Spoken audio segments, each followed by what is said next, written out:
Did you come across fake accounts very easily, or was it difficult to find and look for?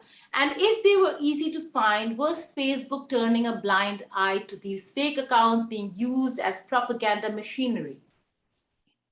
It's a hard question because it takes expertise to look into, and it took me a while to figure out how to find them. Once I knew how to look for them, it was very easy, but developing the method to find them was hard. And so it can be very difficult to find fake accounts in the first place. Just like a police officer investigating a murder might take a while to find the murderer. That's why I focused not on the time it took me to find them, but rather on the response that Facebook took after I found them and did the hard part for them. Because speaking of the response, who did you take up this matter with, and what was the response like? So this depended very much by country. I'm assuming you want me to talk about India first. So in India, in the fall of 2019, I found 4 separate networks of fake accounts that were being used to support the INC and the BJP. To be very clear, there was no proof that either of the political parties or politicians were behind them at the time. We only know who they were helping. And so there was eventually a 5th network that was that I found, which was supporting the app in the Delhi elections. So a total of 5 networks: 2 BJP supporting BJP, 2 supporting INC, 1 supporting app. And so when I found this and raised it, it took me a bit to find the right people. But when I found the right people in December of 2019, it was very quickly prioritized, and people looked at it because India is important to Facebook in a way that Azerbaijan, Honduras, and other countries are not. And so it was quickly decided that we should take down all of these 4 networks of fake accounts. And we took down 3 out of the 4 networks. And when we were about to take down the 4th, we stopped, because we realized that the 4th network of fake accounts was being personally run by an Indian politician, a member of the Lok Sabha, a member of the BJP party in parliament. And so do you have a name?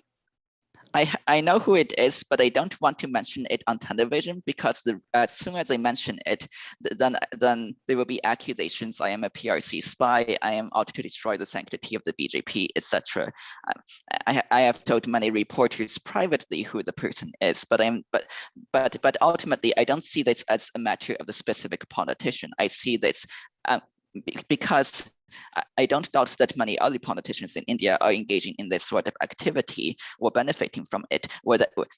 And what I want to speak about rather is it's not this politician in specific, but the decisions Facebook made around him. Because as soon as we discovered that the politician was linked to this, Facebook refused to act. I could never get even acknowledgement from anyone. I sent repeated messages. Later in January of 2020.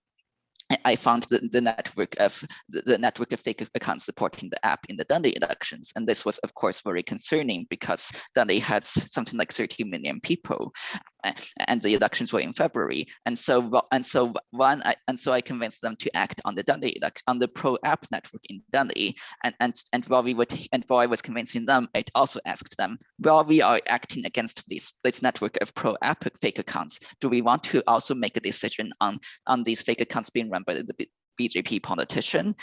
Like, if we don't act on them, we open ourselves up to accusations that we are picking and choosing, that we are playing favorites. But I never got even an acknowledgement of my questions and comments. If someone ignores you when you send an email, perhaps they just didn't notice the email. If a lot of people don't notice when you send emails to any of them, and then you're in a conversation with someone and they talk to you perfectly well about a different subject, but as soon as you bring up this subject, they ignore you and return to a different subject. At that point, it becomes very obvious that something is going on. Right. Sophie, who did you report this to within Facebook? I worked with the policy manager at Facebook on the problem. I don't want to name the person because she was just a regular employee who reported eventually up to Anki. I don't know what sort of pressure she was under and what sort of situation she was in, and so I don't want her to be singled out.